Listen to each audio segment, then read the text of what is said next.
The most important spiritual practice is to bring together the stillness and the doing. I can experience since a few months better the stillness in myself, and but I'm not sure if this is the full experience, because I don't have that oceanic feeling. I don't feel myself expand into the universe, or I don't feel myself being one with you, for example, when at the end of your last lecture, you said you can feel that something unites us. It pretty much seems to end at about my body and so I don't know if that is awakening light, or if I'm simply at the beginning of the process. And my second question is, when I sense that stillness, I usually look in. I cannot combine it with looking out or perceiving what happens on the outside or speaking to someone. Then I lose the stillness again. Or so, and you also say your attention cannot be divided. We feel the inner body, or we watch our breathing in order to remove the attention from our thoughts, so that the thoughts don't bug us as much. And so how is it possible to clearly feel stillness yet have full awareness of the outside? That's the second part. And sorry, I have a third part that you don't have to answer, but that is when I feel that stillness, I don't perceive any transmission to my body. Is there any contact point, or any point where consciousness moves the body or affects the body? But that's probably, maybe nobody knows. And so, okay, thank you very much. Well, thank you. There are a few questions there, but all connected with stillness. So that's the common thread, stillness. It's already a wonderful thing that you are able to sense the stillness, which is, of course, the temporary cessation of thinking. That's really what stillness is. So a momentary gap, whether it's a few seconds or a few minutes in the stream of thinking, but no loss of consciousness, but rather, one could almost say, an intensification of consciousness. You're very alert, but still. Is that what you experience? Yes, that is what I experience. Yes. Now, the rest is the mind comes in again and is asking questions about it. And it might say, as it does in your case, which is not uncommon, the mind says, is that all there is? There must be more. I can't quite feel what some other people talk about. That's unnecessary to go there and try to figure out mentally, or from somebody else to tell that there is more. You should let go of it's really is connected to the desire of the mind to understand the stillness. That's often part of that. And you cannot understand it. I don't understand it. Understanding can arise out of the stillness. That is true. The deeper understanding of certain things arise out of the stillness. But the stillness itself, you cannot understand. And that's the very reason why Jesus described this inner peace as, I think it was Jesus, or was it St. Paul? I don't remember. The peace that passes all understanding. This peace, which is the inner peace, which is stillness, you cannot understand. It passes all understanding. You cannot understand it. Understanding involves concepts, and concepts is thought. So the stillness you cannot understand. In fact, it is the The stillness comes when you relinquish the desire to understand, either understand yourself or understand the world. When you relinquish the desire to understand, then the stillness is immediately there. And then don't fall into the mistake of going back into thought and say, yes, but I need to understand whether one can go deeper or whether that's all there is. You don't need to. It is sufficient if you are able to relinquish your need to understand. And that looks like almost a sacrifice, but it isn't. The most important renunciation, renunciation is a term that is used frequently in many spiritual traditions. Renunciation. You can renounce possessions, you can renounce position and worldly position, you can renounce money, you can renounce personal relationship, you renounce your name. Sometimes when you enter a monastery or something in various traditions, you renounce many, many things.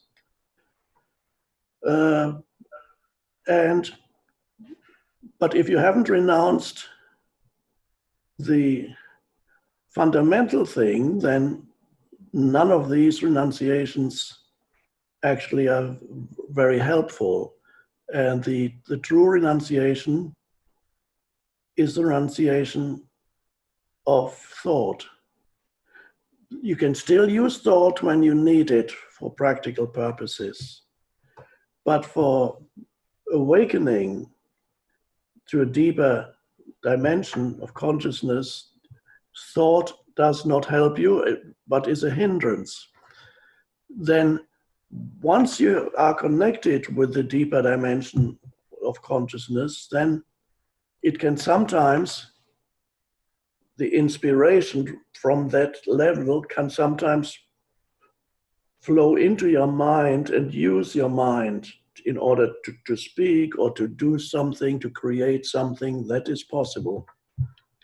But before that became possible, there needs to have been the renunciation, so that you're not trying to understand this anymore. That by Socrates said, Socrates, the Greek philosopher, I am, why do people call you the wisest of all men? They asked him. And he said, well, that is because I am the only one who knows that he knows nothing. In other words, he was comfortable with not knowing. Not knowing is an interesting state to be in. Not knowing is really to become comfortable with the state of not thinking. Because all thinking is a kind of knowing or wanting to know.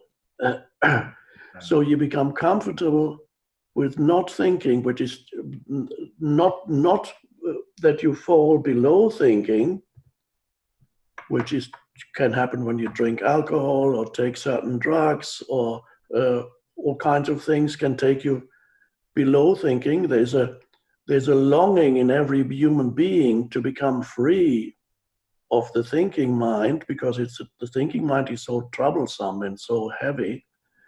And most humans seek some kind of liberation through falling below thinking. A few drinks, whatever else they do, sensory experience or some, there are many ways of falling below thinking. That's not the way to go, because then you go into unconsciousness. Rising above thinking is the conscious renunciation of thought when it's not needed. Then when thought, so that you no longer, in other words, you're no longer looking for yourself in thought. You're no longer looking for your identity in some increase of mental knowledge or whatever. You're not looking for yourself there anymore. And then the thoughts that arise are no longer imbued with a sense of self.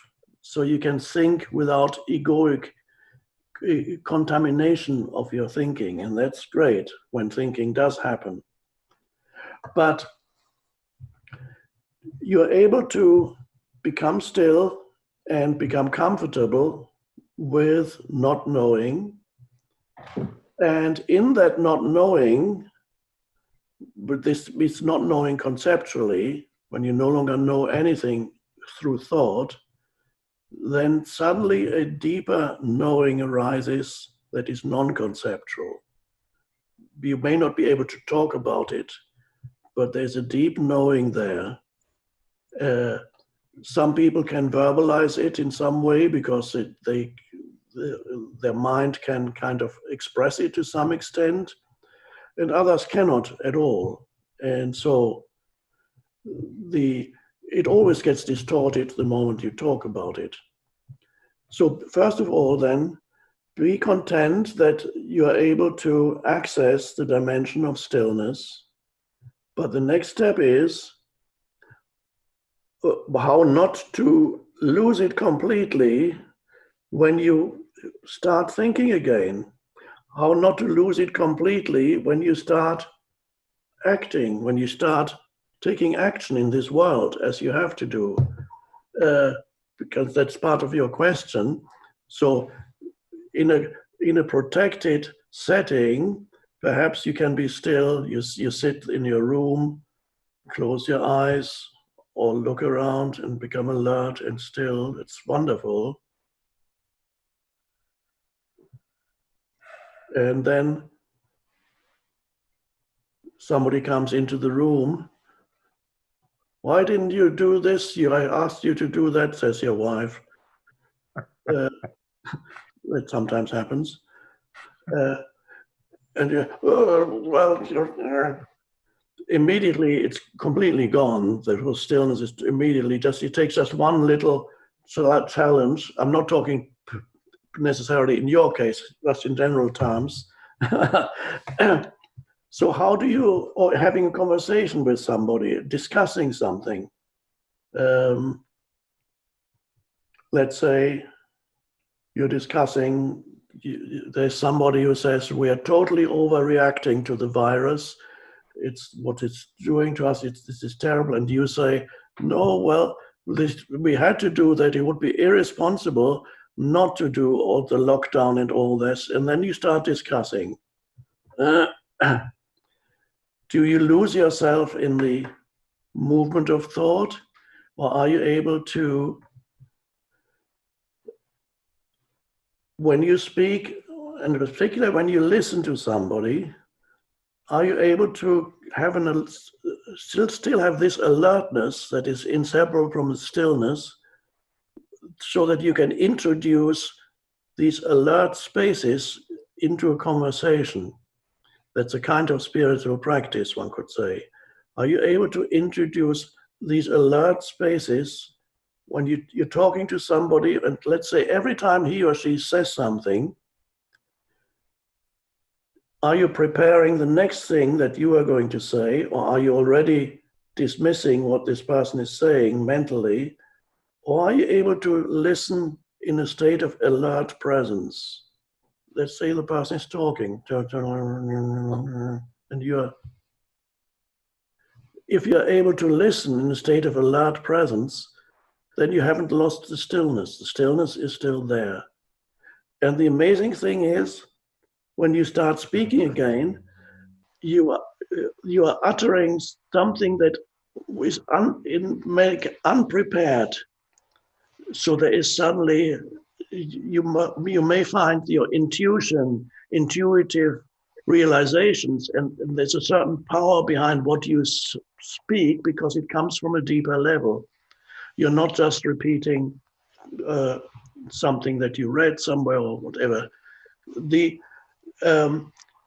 Bring in spaces of alertness into a conversation. Then that is a practice of, so that you don't lose the stillness. Another thing is when you take action. When you take action, usually you want it to be over already. The action, you're going from here to there, you're doing this or that. Um, it's easy to lose the present moment when you want to achieve something. Even just you have to go to the supermarket. You need to. It's all your. Are you able to be when you take action to be not to devalue the present moment, not to always make it into a means to an end, but are you able to just honor the present moment, every step you're taking now, while you are walking to the supermarket or whatever, if it's, or well, these days people don't go anywhere, but you get from one room to another, you have to go to the bathroom. Even that can be a practice. You take one step at a time, so that the moment of arriving at the destination where you want to get to is not more important than this moment. This moment is actually more important than the arriving. This applies on a small scale as well as on a large scale. This moment is of primary importance because it's all there ever is. So it's more important than arriving at your achieving your goal or arriving at your destination. That is a spiritual practice also when you're present in what you do, instead of losing yourself in the doing, then the stillness is still there in the background. When you're listening to someone while you're having a conversation, if you can be so alert that you can just listen when the other person is speaking, then you're not losing yourself in your mind, and the stillness is still there in the background. So both when you take action and when you speak and when you think, let's say you're alone and you're thinking, are you losing yourself in your mind? Anxiety, thoughts, all kinds of thinking arises. And the moment you realize, okay, and also very often the realization will be, I'm unhappy, I'm anxious. Why am I unhappy and anxious? My mind is making me unhappy and anxious right now, because in this moment, I'm not being threatened. My mind is creating unhappiness. When you have that realization, meaning you've lost yourself in your mind, the opportunity is there for you now to direct your attention away from the mind and into your breathing or into the body, for example. You realize the futility of making yourself unhappy, and then you decide otherwise. For that freedom to come in, you need to have already achieved a certain level of awareness. Because if you had not achieved a certain level of awareness, you would be so identified with your thinking, you wouldn't even know it. Identified means you are your thinking. So even to say you can become aware of your thinking, if there's not enough awareness, then you can't. But for you, of course, there is enough awareness. You can become aware that your thinking, for example, is making you unhappy or is creating anxiety or fear. And then you have a choice now. You can carry on, or you can remove your attention from the thinking movement, direct it into the body, so it merges with the body, and then stillness is back suddenly. And you may notice the mind wanted to come back in and it wants you to reincarnate again into another thought. Come this way. You can feel the pull because it's been there for thousands of years. The pull comes again. And then maybe you lose yourself again, or maybe you're able to say, no, thanks. Stay present.